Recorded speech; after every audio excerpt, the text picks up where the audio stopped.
wabarakatuh. Selamat pagi teman-teman semua. Perkenalkan, nama saya Niki Rendradi Setiawan, mahasiswa Corporate Communication, Postgraduate Program LSPR, Batch 17. Pada kesempatan kali ini, perkenankan saya untuk mempresentasikan proposal tesis kami yang berjudul Pengaruh Pelaksanaan Program Tanggung Jawab Sosial dan Lingkungan, Program Kampung Iklim terhadap Indeks Kepuasan Masyarakat Desa Sindang Sari. Pada presentasi kali ini, kami akan membaginya menjadi beberapa bagian. Yang pertama yaitu latar belakang masalah, termasuk di dalamnya rumusan masalah dan juga tujuan penelitian. Kemudian yang kedua, literatur review. Kemudian yang ketiga, teori atau konsep utama. Yang keempat, teori atau konsep pendukung. Kemudian yang kelima adalah daftar pustaka. Kita mulai dari bagian yang pertama, yaitu latar belakang masalah.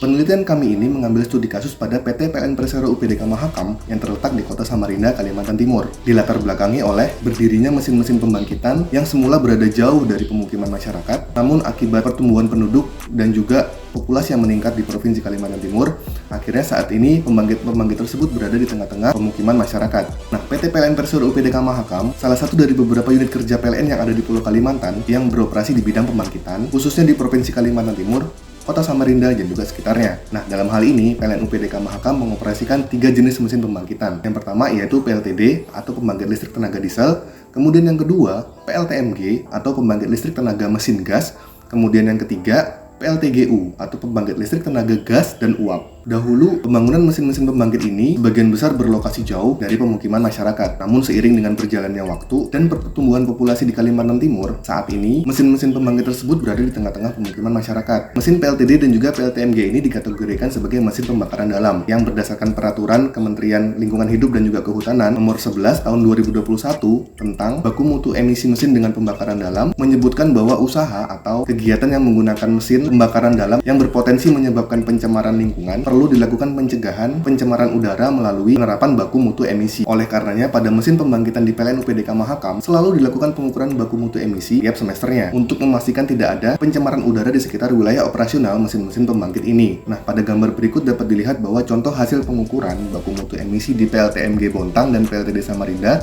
menunjukkan bahwa nilai pengukurannya masih berada jauh di bawah nilai ambang batas yang ditentukan. Misal pada PLTD Karangasem terdapat parameter sulfur dioksida atau SO2, di mana baku mutu yang ditetapkan adalah 150 mikron per gram persegi. Namun pada hasil pengukuran di PLTD Karangasem, hasil yang dicapai menunjukkan angka 31, di mana masih jauh di bawah angka 150.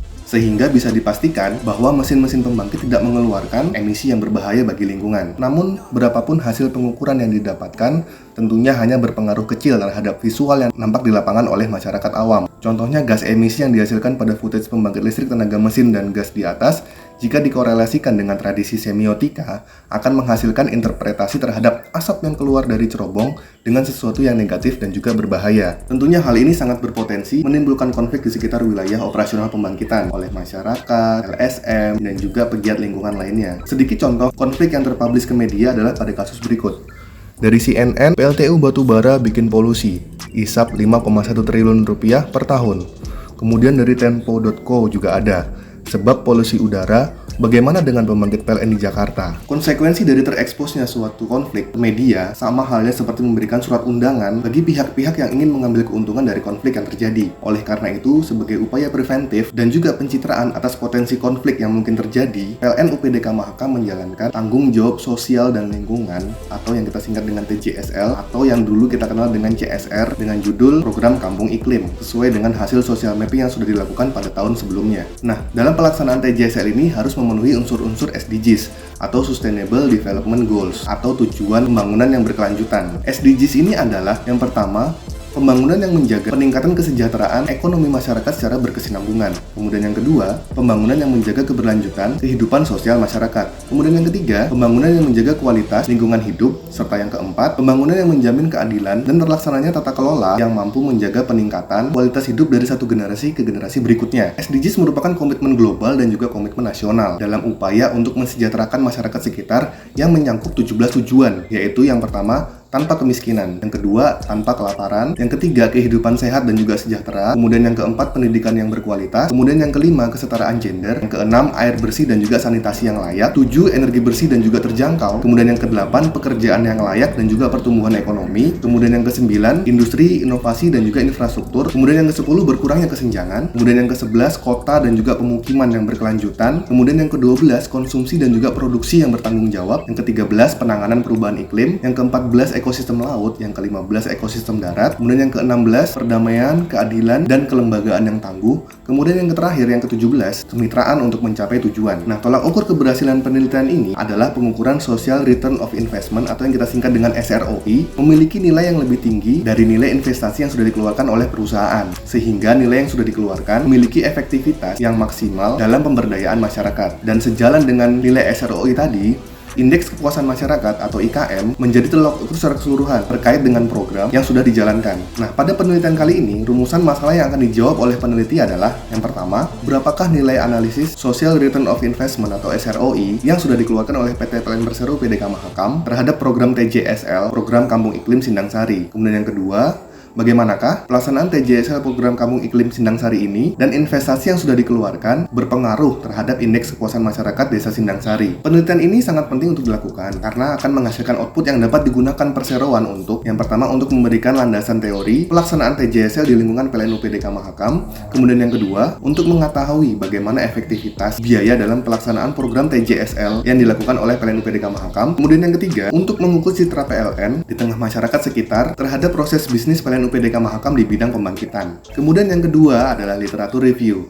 Terdapat 10 jurnal penelitian terdahulu yang peneliti gunakan sebagai literatur review pada penelitian kali ini. Seperti contoh yang dapat teman-teman lihat di layar. Yang pertama seperti analisis kualitas udara ambien di Kabupaten Jember sebagai salah satu indikator kota sehat. Penelitian ini dilakukan tahun 2022. Pada penelitian tersebut, peneliti mengambil variabel-variabel pengukuran kualitas udara ambien di Kabupaten Jember untuk diimplementasikan terhadap analisis kualitas yang ada di PLN UPDK Mahakam. Kemudian yang kedua, kajian persepsi dan perilaku masyarakat terhadap pencemaran air Sungai Martapura tahun 2021. Nah, pada kajian ini peneliti mengambil nilai-nilai persepsi yang ditimbulkan oleh masyarakat terhadap pencemaran lingkungan di Sungai Martapura apakah sama dengan yang terjadi di PLN UPDK Mahakam. Kemudian yang ketiga, dampak pelaksanaan tanggung jawab sosial terhadap masyarakat, lingkungan, dan juga pemerintah. Penelitian ini dilakukan pada tahun 2002 yang lalu. Kemudian yang keempat, jurnal penelitian Indeks Kepuasan Masyarakat terhadap program tanggung jawab sosial dan lingkungan PT Kilang Pertamina International Refinery Unit 2 Dumai. Penelitian ini dilakukan pada tahun 2021 di mana peneliti ingin mengimplementasikan atau ingin mengambil variabel yang dilakukan oleh penelitian terdahulu terhadap variabel pengukuran indeks kepuasan masyarakat ini untuk diimplementasikan terhadap penelitian kami besok. Kemudian yang kelima, dampak program CSR binaan PT Pertamina RU2 Sungai Pakning ini dilakukan pada tahun 2021. Kemudian yang keenam, analisis corporate social responsibility melalui program menciptakan wirausaha muda milenial dalam membangun citra PT Kofindo. Pada penelitian ini memiliki kesamaan dengan PLN, yaitu sama-sama BUMN, sehingga diharapkan penelitian tersebut dapat memberikan kontribusi terhadap keilmuan TJSL pada penelitian kami besok. Kemudian yang ketujuh, strategi komunikasi corporate social responsibility dengan pembentukan citra perusahaan. Penelitian ini dilakukan pada tahun 2018, di mana memiliki kajian bidang yang sama dengan penelitian yang akan kami lakukan besok. Kedelapan, media sosial dan perkembangan komunikasi korporat. Kemudian semiotika dalam metode penelitian komunikasi. Dan yang terakhir adalah the role of the four electric power sectors in the Korean national economy. Nah, pada bagian yang ketiga, teori utama. Teori utama yang kita gunakan pada penelitian besok adalah yang pertama, CSR atau TJSL atau tanggung jawab sosial dan juga lingkungan. Program TJSL yang ada di BUMN adalah kegiatan yang merupakan komitmen perusahaan terhadap pembangunan yang berkelanjutan dengan memberikan manfaat pada ekonomi, sosial, serta hukum dan juga tata kelola dengan prinsip yang lebih terintegrasi, terarah, terukur dampaknya, serta dapat dipertanggungjawabkan dan merupakan bagian dari pendekatan bisnis perusahaan. Pelaksanaan program TJSL BUMN berorientasi pada tujuan pembangunan berkelanjutan serta berpedoman terhadap ISO 26000 sebagai panduan pelaksanaan program dengan harapan pelaksanaan program TJSL BUMN yang lebih terukur, berdampak, dan juga berkelanjutan. Nah, dalam kegiatan TJSL ini paling tidak harus memenuhi salah satu dari keempat pilar yang ada, yaitu pilar sosial, pilar ekonomi, pilar lingkungan, dan juga pilar hukum dan juga tata kelola. Kemudian teori yang selanjutnya adalah IKM atau Indeks Kepuasan Masyarakat. Penyusunan IKM atau Indeks Kepuasan Masyarakat dapat dipergunakan sebagai tolak ukur untuk menilai tingkat kualitas pelayanan yang diberikan masyarakat oleh suatu instansi. Di samping itu, melalui data IKM dapat dipergunakan sebagai bahan penelitian terhadap unsur pelayanan yang masih perlu dilakukan perbaikan dan menjadi pendorong unit penyelenggara layanan untuk meningkatkan kualitas pelayanannya. Adapun IKM itu sendiri adalah data atau informasi tentang tingkat kepuasan masyarakat yang diperoleh dari hasil pengukuran secara kuantitatif dan juga kualitatif atas pendapat masyarakat dalam memperoleh pelayanan dari penyelenggara pelayanan dengan membandingkan antara harapan dan juga kebutuhan. Kemudian teori yang ketiga adalah SROI atau Social Return of Investment. CSR adalah sebuah investasi sosial melalui program pemberdayaan masyarakat yang dilakukan secara terus-menerus, sehingga perlu dilakukan sebuah analisis tentang potensi untuk memahami akar persoalan. Salah satu kerangka yang dapat digunakan untuk meninjau efektivitas program adalah SROI ini tadi atau Social Return of Investment, seperti yang dilakukan oleh Nur Hazana dan kawan-kawan pada tahun 2021